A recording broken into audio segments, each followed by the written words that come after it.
আচ্ছা, আগের দিন আমরা হচ্ছে যে ভেক্টরের থিওরি পার্টটা করে নিয়েছিলাম। ঠিক আছে, তো আজকে আমাদের হচ্ছে ক্লাস নাম্বার 2। তো আজকে যেটা হবে সেটা হচ্ছে ভেক্টর রিলেটেড। তোমাদের যে আগের দিন যে থিওরিটা পড়িয়েছিলাম সেখান থেকে আমরা নিউমেরিক্যালসগুলো এবার একটা একটা করে প্র্যাকটিস করব। তো নিউমেরিক্যালসগুলো আজকে যেগুলো নিউমেরিক্যালসগুলো আছে এগুলো হচ্ছে একদম বেসিক লেভেলের নিউমেরিক্যালস। এগুলো সলভ করে আমরা পরে আরো টাফ লেভেলের নিউমেরিক্যালস দিকে যাব, যাতে আমরা যে কোনো কোশ্চেনের দিক না কেন করে আসতে পারি। তাহলে ফার্স্ট যে কোশ্চেনটা রয়েছে, দেখো দুটো ভেক্টর দেওয়া আছে, কন্ডিশনে বলেছে যে এরা হচ্ছে পারপেন্ডিকুলার। তাহলে আলফার ভ্যালু হচ্ছে তোমাকে বের করতে বলেছে। তাহলে এই ধরনের প্রবলেম যখন দেবে পারপেন্ডিকুলার, তখন ডট প্রোডাক্ট করতে হবে। ডট প্রোডাক্ট করলে আমরা জানি এ বি কস থিটা। এইবার এখানে দুটো ভেক্টর পারপেন্ডিকুলার মানে দুজনের মাঝের অ্যাঙ্গেলটা হচ্ছে 90 ডিগ্রি। তাহলে থিটার জায়গায় তুমি 90 বসাবে, 90 ডিগ্রি। তাহলে না cos 90 ভ্যালু হচ্ছে 0। এবার এ ডট বি বের করা তুমি জানো, এর এক্স কম্পোনেন্টের সঙ্গে এর এক্স কম্পোনেন্ট মাল্টিপ্লাই করতে হবে। তাহলে 2 আলফা, এর ওয়াই কম্পোনেন্টের সঙ্গে এর ওয়াই কম্পোনেন্ট মাল্টিপ্লাই করতে হবে, এর জেড কম্পোনেন্টের সঙ্গে এর জেড কম্পোনেন্ট মাল্টিপ্লাই করতে হবে। তাহলে এইটা ইকুয়ালস টু আসবে আমার 0। তার মানে এখান থেকে 2 alpha equal to 30, then alpha equals to 15। তাহলে আলফার ভ্যালু হবে 15। অপশন বি হচ্ছে রাইট অ্যান্সার। এইবার দেখো কোশ্চেন নাম্বার 2টাই কি বলেছে। কোশ্চেন নাম্বার 2টা হচ্ছে ক্রস প্রোডাক্ট সম্পর্কে বলেছে। ঠিক আছে, তো ক্রস প্রোডাক্টের ম্যাগনিটিউডটা তোমার দেওয়া রয়েছে। এবার ক্রস প্রোডাক্ট আমরা আগের দিন করেছিলাম, এটার ম্যাগনিটিউড যদি বলে তাহলে এ ভি সাইন থিটা, ডিরেকশনটা নেওয়ার দরকার নেই, অনলি ম্যাগনিটিউডটা নিয়ে আমরা কাজ করব। এইবার দেখো এই ম্যাগনিটিউডটা তোমাকে বলা আছে 6, এর ম্যাগনিটিউড বলা আছে 3, বি এর ম্যাগনিটিউড বলা আছে 4। তাহলে সাইন থিটা, তাহলে এখান থেকে তুমি সাইন থিটার ভ্যালু বের করো। 6/3 ইন্টু 4, তার মানে 2 হাফ। তাহলে সাইন কততে হাফ হয়? সাইন হচ্ছে 30 ডিগ্রিতে হাফ, তাহলে থিটার ভ্যালু হচ্ছে 30 ডিগ্রি। তাহলে এটা রাইট অ্যান্সার হবে অপশন এ। তাহলে একটা ডট প্রোডাক্ট থেকে ছিল, একটা ক্রস প্রোডাক্ট থেকে ছিল।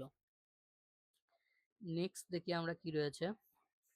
3 নম্বর কোশ্চেনটা দেখো, বলেছে the angle made by the vector A with the positive X axis. ঠিক আছে, তোমরা ভিডিওটা পজ করে প্রথমে ট্রাই করবে, তারপরে তোমরা সলিউশনের দিকে যাবে। ঠিক আছে, তাহলে এই যে জিনিসটা দিয়েছে এটা যদি আমরা ডায়াগ্রামটা বোঝার চেষ্টা করি, আমার এই হচ্ছে এক্স অ্যাক্সিস, এই হচ্ছে আমার ওয়াই অ্যাক্সিস। এবার যদি আমার ভেক্টরটা এরকম হয়, ভেক্টরটা যদি এরকম হয়, এটা হচ্ছে এ ভেক্টর, তাহলে এই অ্যাঙ্গেলটা যদি আমি থিটা বলি, তাহলে এক্স অ্যাক্সিস বরাবর এই ভেক্টরটার কম্পোনেন্ট কত হবে? সেটা হবে এ কস থিটা, এ কস থিটা। বেশ, এইবার এই যে ভেক্টরটা আছে, এই ভেক্টরটা যদি এটা আমরা বার করি, এখানে এটা অবশ্যই ম্যাগনিটিউড, তাহলে এটার ম্যাগনিটিউড বার করো। তাহলে রুট ওভার অফ এক্স কম্পোনেন্টের স্কোয়ার প্লাস হচ্ছে ওয়াই কম্পোনেন্টের স্কোয়ার, তার মানে 2। তার মানে এক্স অ্যাক্সিস বরাবর এ ভেক্টরটার কম্পোনেন্ট কত হবে? 2 cos থিটা। আবার এই যে গিভেন ভেক্টরটা রয়েছে সেখান থেকে আমরা দেখতে পাচ্ছি যে এক্স অ্যাক্সিস বরাবর কম্পোনেন্ট কত রয়েছে? √3। তাহলে আমরা বলতে পারি 2 cos থিটা ইকুয়াল টু √3। তাহলে এখান থেকে আমি বলতে পারি cos থিটা ইকুয়াল টু √3/2। তাহলে এখান থেকে আমি বলতে পারি থিটা ইকুয়াল টু হচ্ছে 30 ডিগ্রি। cos 30 হচ্ছে √3/2। তাহলে right answer option A 30 degree. Next দেখো 4 নম্বর কোশ্চেনটা যেটা বলেছে, দুটো ফোর্স তোমার দেওয়া আছে, একটাকে বলেছে 6 নিউটন, একটাকে বলেছে 8 নিউটন। এইবার বলেছে এদের যে রেজাল্ট্যান্ট ফোর্স যেটা হবে তার কোন ম্যাগনিটিউডটা পসিবল না। আচ্ছা, এবার দুটো ফোর্স যদি থাকে F1 আর F2, তাহলে এদের যে রেজাল্ট্যান্ট ফোর্সটা সেটা যদি F হয়, তাহলে আমরা এইভাবে লিখতে পারি দুটো ভেক্টরের সাম ইকুয়ালস টু হচ্ছে সেই ভেক্টরটা। এইবার এই ভেক্টরটা যখন আমরা ম্যাগনিটিউড বের করি তখন কি করি? প্রথমটা স্কোয়ার, দ্বিতীয়টা স্কোয়ার প্লাস হচ্ছে 2F1 F2 cos থিটা, তাই তো? তাহলে cos থিটার ম্যাক্সিমাম ভ্যালু কত হতে পারে? 1। তাহলে যখন 1 হয়ে যাবে তখন এইটা কি হয়ে যাবে? রুট ওভার অফ দেখো f1 square plus f2 square plus 2 f1 f2, তার মানে এটাকে আমরা লিখতে পারি f1 plus f2 whole square, তার মানে হয়ে যাচ্ছে f1 প্লাস f2।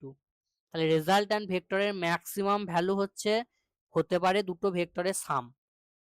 ইন্ডিভিজুয়াল যে দুটো ভেক্টর দেওয়া আছে সেই দুটো ভেক্টরের সাম যদি আমরা করি তাহলে রেজাল্ট্যান্টটার ম্যাক্সিমাম ভ্যালু আমরা পাবো, এবং সেটা কখন হবে যখন দুটো ভেক্টরে হচ্ছে সেম ডাইরেকশনে থাকবে।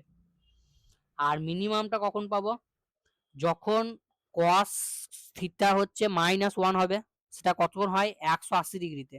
তাহলে 180 ডিগ্রি যদি হয় মানে দুটো ভেক্টর যদি অ্যান্টি প্যারালাল হয় তাহলে তাদের যে রেজাল্ট্যান্টটা হবে সেটা আমরা মিনিমাম পাবো। তাহলে সেই মিনিমামের ভ্যালু কত হবে, তাহলে এখানে -1 যদি বসাই তাহলে এটা আসবে f1 মাইনাস f2। তাহলে আমার যে রেজাল্ট্যান্ট ভেক্টরটা আছে সেই ভেক্টরটার মিনিমাম ভ্যালু হতে পারে এইটা আর ম্যাক্সিমাম ভ্যালু হতে পারে আমার এইটা। তাহলে সেই ভ্যালুটা যে রেজাল্ট্যান্টটা হবে তারা অবশ্যই এর মধ্যে থাকবে, এর বাইরে যদি হয় তাহলে সেটা পসিবল না। এবার দেখো টুটা যদি দুটো ভেক্টরের তুমি সাবট্রাকশন করো তাহলে 8 আর 6 মানে হচ্ছে 2, তাহলে রেজাল্ট্যান্টটা 2 থেকে দুটোর অ্যাড করো তাহলে 14, 2 থেকে 14 এর মধ্যে হতে পারে, এবং 2 and 14টাও হবে কারণ এখানে আমি ইকুয়াল সাইন দিয়েছি। তাহলে 2 14 হচ্ছে আর 10 তো এদের মাঝে পড়ছে তাহলে হবে, কিন্তু 15টা দেখো এই রেঞ্জটাকে ক্রস করে যাচ্ছে, 15টা এই রেঞ্জটাকে ক্রস করে যাচ্ছে, তাহলে 15টা কখনো পসিবল না। তাহলে রাইট অ্যান্সার হচ্ছে অপশন ডি।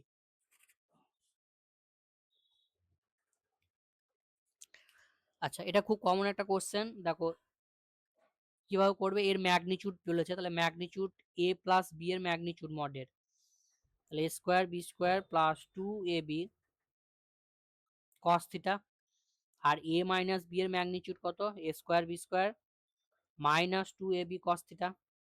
এবার দুদিকে স্কোয়ার রুট আছে, স্কোয়ার করে দাও, স্কোয়ার করে দিলে রুটটা উঠে যাবে,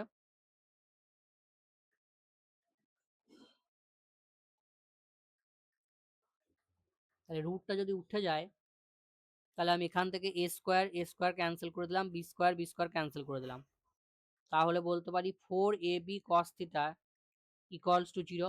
এবার এই টার্মটা 0 নয়, তার মানে cos থিটাটা অবভিয়াসলি 0 হবে, তাহলে cos কততে 0 হয় 90 ডিগ্রিতে, তাহলে এখানে রাইট অ্যান্সার হবে অপশন সি 90 ডিগ্রি।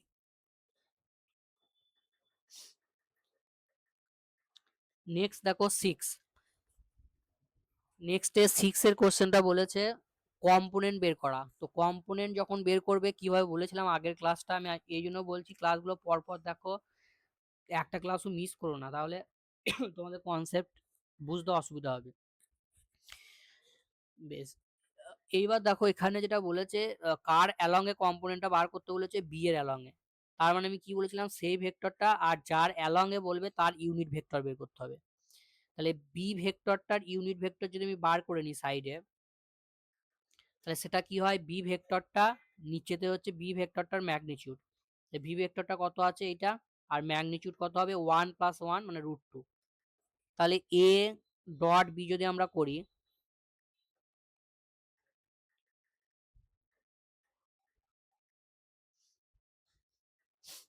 দেখো এরকম করে করতে পারি, তাহলে এইটার সঙ্গে এইটা মাল্টিপ্লাই হবে, তাহলে 2/√2 3/√2, তার মানে অ্যান্সার হচ্ছে 5/√2, 5/√2। তাহলে রাইট অ্যান্সার হচ্ছে তোমার অপশন এ, ঠিক আছে, অপশন এ। তাহলে এই যে অ্যালং দ্য ডিরেকশন কম্পোনেন্ট, এই ধরনের প্রবলেম খুবই আসে, ইভেন বোর্ডেও আসে, তো এই জায়গাটা তোমাদের জাস্ট ক্লিয়ার থাকে জানো, এবং এই যে এ ডট বি ক্যাপ কেন করছি কিভাবে আসছে সেগুলো ডিটেলস বুঝতে গেলে তোমাকে অবশ্যই থিওরি ক্লাসটা আগে দেখতে হবে। তারপর দেখো কোশ্চেন নাম্বার 7, কোশ্চেন নাম্বার 7-এ কি বলেছে, এ পার্টিকেল মুভস ফ্রম, দুটো পজিশন দেওয়া আছে, একটা পজিশন থেকে আর একটা পজিশনে গেছে, আর ফোর্সটা তোমার ভেক্টরের টার্মে দেওয়া আছে, এইবার তোমার ওয়ার্ক ডান বের করতে বলেছে। তো ওয়ার্ক ডান আলাদা একটা চ্যাপ্টার আছে, সেই চ্যাপ্টারে যখন পড়বো তখন ফর্মুলাগুলো ডিটেলস আমরা দেখব, এখন জাস্ট মনে রাখবো যে ওয়ার্ক ডান ইকুয়ালস টু হচ্ছে ফোর্স অ্যান্ড ডিসপ্লেসমেন্টের ডট প্রোডাক্ট, ফোর্স অ্যান্ড ডিসপ্লেসমেন্টের যদি আমরা ডট প্রোডাক্ট করি তাহলে হচ্ছে ওয়ার্ক ডান পাবো।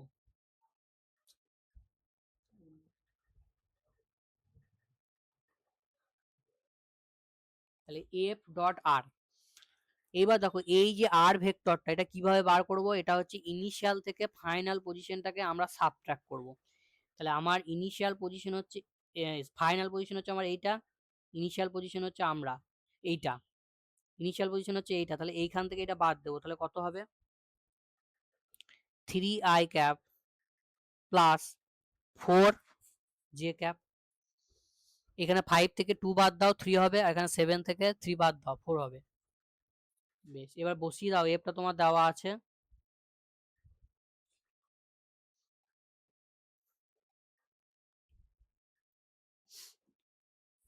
তাহলে এখান থেকে যদি আমি ক্যালকুলেশন করি, তাহলে এর এইটা এটা মাল্টিপ্লিকেশন হবে মানে 9 প্লাস এইটা এটা মাল্টিপ্লিকেশন হবে মানে 8। তাহলে এটা রাইট অ্যান্সার হয়ে যাচ্ছে তোমার 17 জুল। অপশন এ হবে রাইট অ্যান্সার। তারপরে কোশ্চেন 8 এর কোশ্চেনটা খুবই কমন একটা কোশ্চেন। তো এই ভেক্টরটা বলে দিয়েছে ইউনিট ভেক্টর, তাহলে এই সি এর ভ্যালুটা বের করতে বলেছে। তো এরকম একটা ভেক্টর যখন ইউনিট ভেক্টর বলে দেবে এবং তার একটা কম্পোনেন্ট আননোন থাকবে, তখন ইউনিট ভেক্টর মানে কি? ইউনিট ভেক্টর মানে তার যদি কম্পোনেন্ট গুলো স্কোয়ার করে আমরা অ্যাড করি,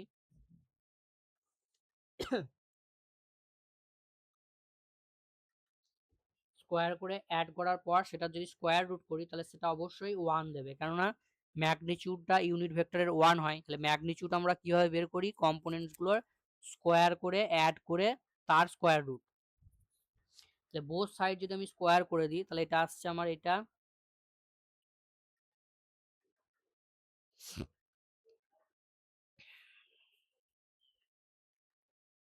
এবার জাস্ট ক্যালকুলেশন। তাহলে সি স্কোয়ার ইকুয়াল টু 0.11। তাহলে এখান থেকে আমার সি বেরিয়ে যাবে রুট ওভার অফ 0.11। তাহলে অপশন এ হবে তোমার রাইট অ্যান্সার।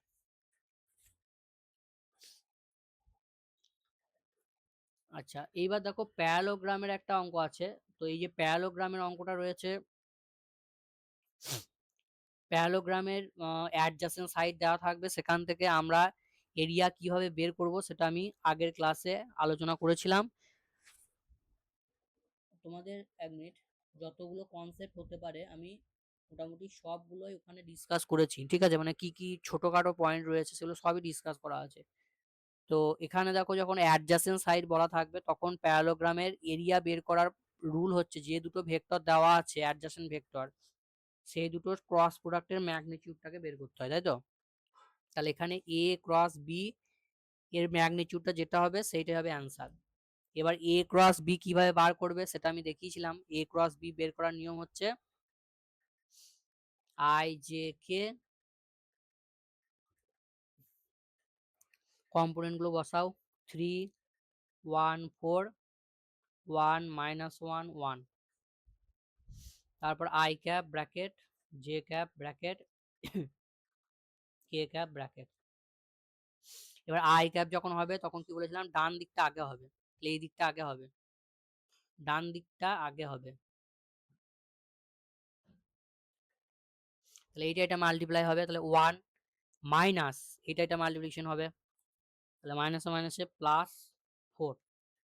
একইভাবে কে এটা জে এটা যখন করবে, জে এটা যখন করবে তখন লেফট হ্যান্ড সাইডটা আগে হবে, তাহলে 4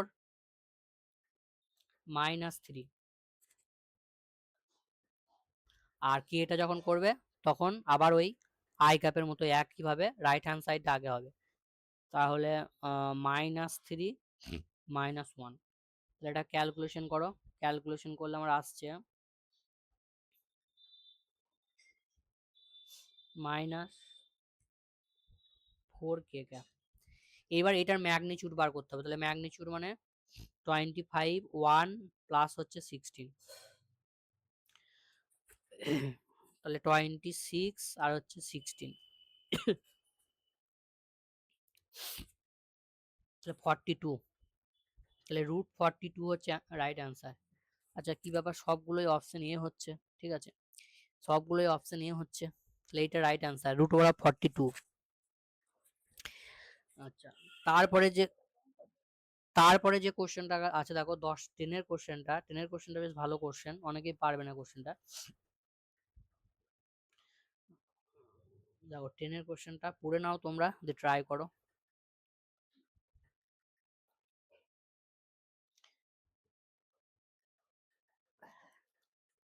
এখানে কি বলেছে যে দুটো ভেক্টরের রেজাল্ট্যান্ট ভেক্টর এ আর বি, সেই রেজাল্ট্যান্ট যে ভেক্টরটা সেটা আবার এ এর সঙ্গে পারপেন্ডিকুলার।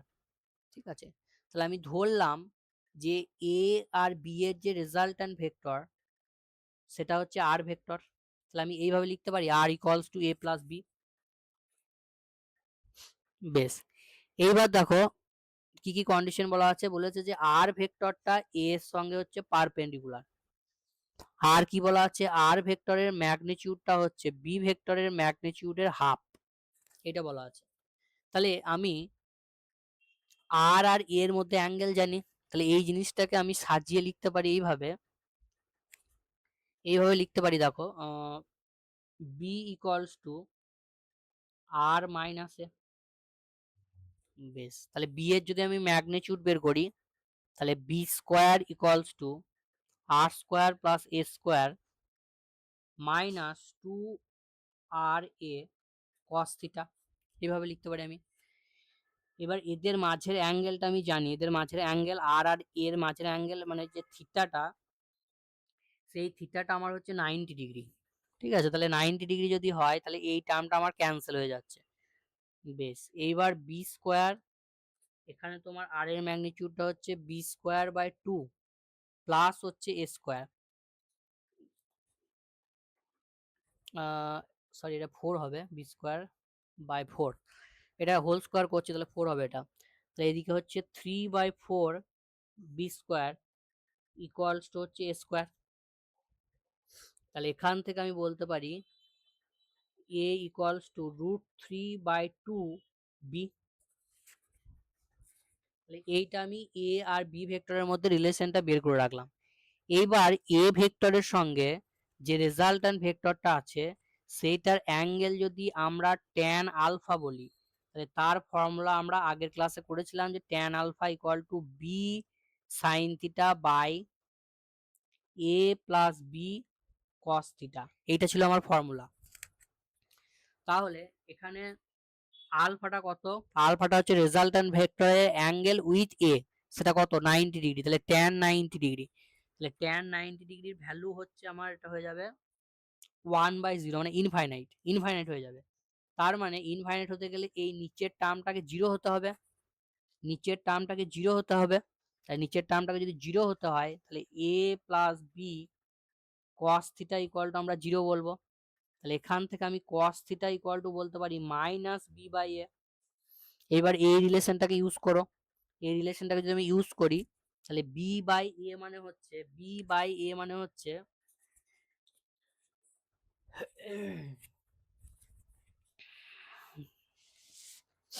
দাঁড়াও এক মিনিট,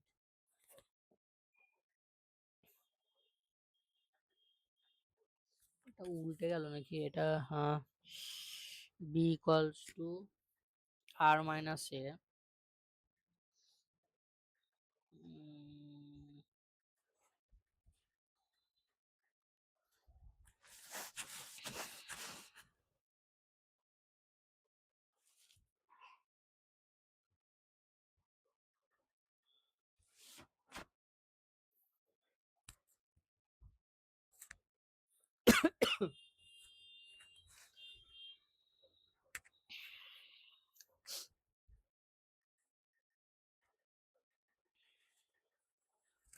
এখানে কোনো জায়গায় আমি ক্যালকুলেশনে গন্ডগোল করেছি কি, B square equal to R square plus A square, আর এর মাঝের অ্যাঙ্গেল 90 ডিগ্রি, ঠিক আছে, বি স্কোয়ার টু 1 - 1/4 মানে 3/4, তাহলে a equals to √3/2 B, a equals to √3/b, তাহলে cos theta equal to minus B by A. এটা ঠিকই আসছে, ক্যালকুলেশন গন্ডগোল হলো কিনা।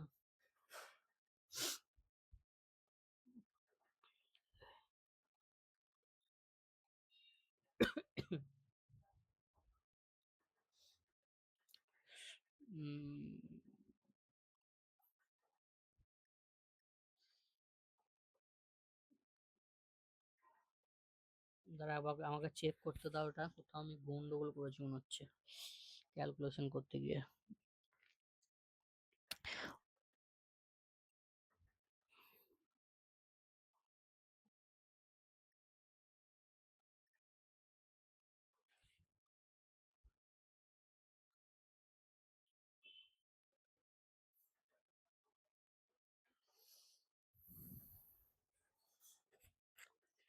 cos থিটাটা উল্টে যাচ্ছে কেন? √3/2 আসবে, আমার উল্টে গেল কি করে?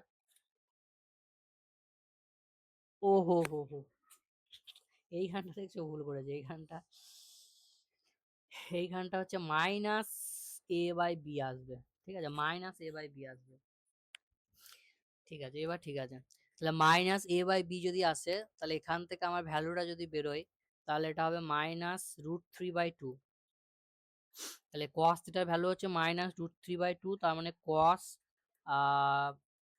180 -√3/2 মানে হচ্ছে 30°।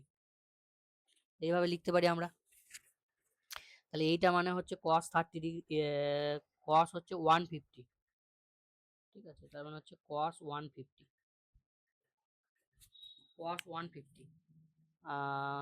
এটা গেল 30। 1 মিনিট, √3/2, তো √3/2 তাহলে cos এ করলে 180, আর cos √3/2 হচ্ছে আমার 30°তে। হ্যাঁ, তাহলে এটা আসছে আমার 150। ঠিক আছে, তাহলে এখান থেকে থিটা তোমার বেরিয়ে যাচ্ছে 150°। তাহলে রাইট অ্যান্সার হয়ে যাচ্ছে আমার অপশন সি, 150। ঠিক আছে, তাহলে আজকে এটাই ছিল, এতটা পর্যন্ত ছিল তোমাদের 10টা। এর পরের ক্লাসে আমরা আরো টাফ টাফ যেগুলো রয়েছে, মানে আরো প্যাটার্নটা আরো টাফ নিয়ে আসার চেষ্টা করব। তো ক্লাসগুলো অবশ্যই দেখো, তোমাদের হেল্পফুল হবে যথেষ্ট। তো আজকে এতটাই থাকলো।